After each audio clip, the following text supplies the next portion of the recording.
you're thinking of removing like your lower cheek fats, or you know someone who keep complaining that their cheeks are damn chubby and they want to remove it, right? Please watch this video before you do it. And you can trust me because this is coming from personal experience, okay? I did it before when I was very young, like maybe 21. Because I had a lot of like cheek fats here at my lower cheek, you know, so I had to take things in my own hand. So I went to like and like remove them lah. But there were a lot of things that I regret, and you know, you can remove fats, but you cannot like put back the fats unless you want to put fillers. But it's honestly not a good idea. Just don't do it.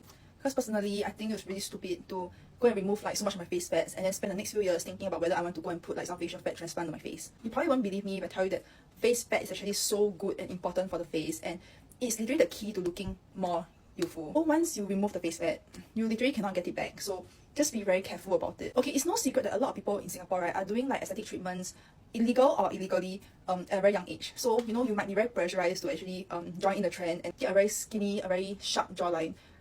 I mean, that works also because, you know, I'm quite confident in my jawline now, but I'm just trying to tell you that don't overdo it, because I overdid it and I had to spend like a lot of money and effort to kind of make my face not look so sunken. It looked good, but then like I started losing a bit more weight and then it looks a bit scary. And then I look so old. People were asking me why I look so haggard, why I look so tired, why I look a bit like a skeleton.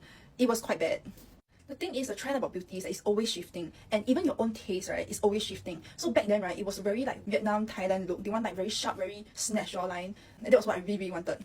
But now the trend in recent years is more like, you know, very baby face, very youthful, cute Korean kind of look.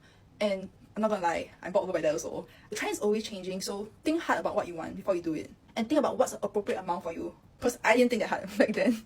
So fast forward some time, right, I wanted to fix it, but I didn't want to use fillers. So like the only way to put fats in is either facial fat transfer or like skin booster, you know. So this is what I've been doing. I've been putting a lot of like plumping, like, you know, Profilo, Jewel Look, things like that. Thing is, I was only so young back then. I was like maybe 22, 21, and if I really look old then, right, can you imagine how I look like at 27? I would literally look so cao lao.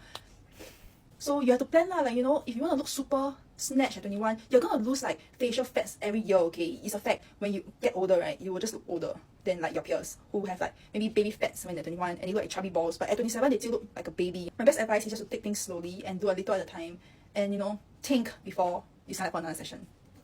Oh my god, every time I make content about like aesthetic treatments, there's always gonna be comments like, fake ass bitch, oh my god, ugly ass bitch, like fake blah blah blah. You know what? I don't care, because I wasn't born the best, okay? What's wrong with investing in my face card?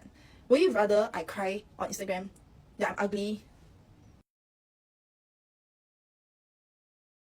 or being a guinea pig so that your friends, your girlfriend, your sister, your wife can get good advice? Think about that.